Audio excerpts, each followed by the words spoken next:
Hello guys, എല്ലാവർക്കും സുഖമല്ലേ guys? ഇപ്പം എനിക്ക് ഈ തൃശ്ശൂർ അങ്ങ് പതിയെ ഇഷ്ടപ്പെട്ട് തുടങ്ങി ഗൈസ്. കാര്യം കൊച്ചി പോലുള്ള ഒരു സ്ഥലത്ത് നിന്ന് തൃശ്ശൂർ പോലത്തെ ഒരു സൈലൻ്റ് ഏരിയയിലേക്ക് വന്നപ്പോഴത്തേക്കും എനിക്ക് ഭയങ്കര വിഷമമായിരുന്നു. കാര്യം എന്താണെന്ന് വെച്ചാൽ എനിക്ക് പ്രത്യേകിച്ച് ഫ്രണ്ട്സോ കാര്യങ്ങളോ ഒന്നും ഇവിടെ ഇല്ല.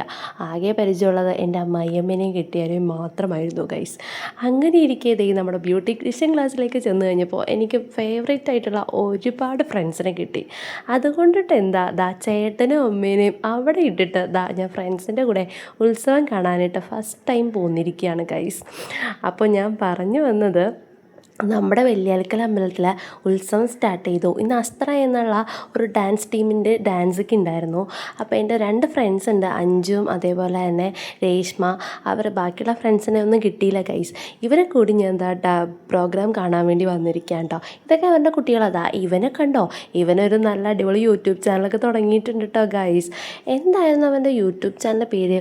ഒരു വോയിസ് വ്ളോഗർന്നോ അങ്ങനെ എന്തോ ആണ് കേട്ടോ. നിങ്ങളൊന്ന് അടിച്ച് നോക്കൂ, അടിപൊളി ചാനലാണ്. അവൻ്റെ വോയിസ് കേൾക്കാൻ അടിപൊളിയാണ് കേട്ടോ. അപ്പം നമ്മൾ പറഞ്ഞിരിക്കുക, നമ്മുടെ ഉത്സവത്തിന് വന്ന അസ്ത്ര ടീമിൻ്റെ ഡാൻസ് പൊളിച്ചടുക്കിയ ഗൈസ്. എന്താ അവരുടെ എനർജി ലെവൽ ഹൈ ആയിരുന്നു, അടിപൊളിയായിട്ടുണ്ട് കേട്ടോ. എനിക്ക് ഒത്തിരി ഇഷ്ടപ്പെട്ടു. ഉത്സവത്തിൻ്റെ ഓളമൊക്കെ ഇങ്ങനെ വന്ന് തുടങ്ങി ഗൈസ്. ഞായറാഴ്ചയാണ് അവിടുത്തെ പൂരം. അപ്പോൾ നമ്മൾ അതിന് മുന്നേ ആയിട്ടുള്ള പ്രോഗ്രാംസൊക്കെ കാണാൻ വേണ്ടിയാണ് വന്നിരിക്കുന്നത്. അപ്പം ഞാൻ പ്രോഗ്രാം കണ്ട ഒരു വിധമൊക്കെ ആയപ്പോഴത്തേക്കും ചേട്ടൻ എന്നെ കൊണ്ടുപോകാൻ വേണ്ടി വന്നു. അപ്പോൾ ഞാൻ ചേട്ടനായിട്ടും കുറച്ച് വീഡിയോസൊക്കെ അവിടെ നിന്ന് എടുത്തിട്ടോ. അത് കഴിഞ്ഞിട്ട് ഞങ്ങൾ ബൈക്കിൽ പതിയെ ഒരു 9:30 സമയമൊക്കെ ആയിട്ടുണ്ടായിരുന്നു കേട്ടോ.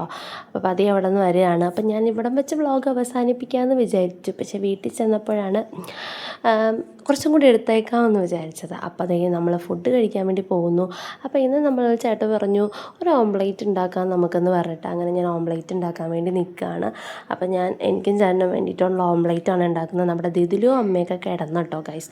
ഞാൻ വന്നപ്പോഴത്തേക്കും ദിദിലാപ്പൻ ഉറങ്ങിയായിരുന്നു. ദിദിലാപ്പൻ ഉച്ചയ്ക്ക് ഉറങ്ങിയിട്ടുണ്ടായിരുന്നില്ല. അതുകൊണ്ട് അമ്മയുടെ കൂടെ കിടന്ന് വേഗം ഉറങ്ങി. പിന്നെ അതേപോലെ ബീട്രൂട്ട് ഉപ്പേരിയും പിന്നെ എന്തോ ഒരു ചാറുകറി ഉണ്ടായിരുന്നു ഗൈസ്, ഞാൻ മറന്നുപോയി. അപ്പോൾ അതൊക്കെ കൂട്ടി ഞാനും ചേട്ടനും സിനിമയൊക്കെ കണ്ട് അങ്ങനെ ഇന്നത്തെ ദിവസം അങ്ങനെ അവസാനിച്ചു ഗൈസ്. ഇത്രയേ ഉള്ളൂ നമ്മുടെ വീഡിയോ. ഇഷ്ടപ്പെട്ടെങ്കിൽ ലൈക്ക് ചെയ്യുക, സബ്സ്ക്രൈബ് ചെയ്യുക. താങ്ക്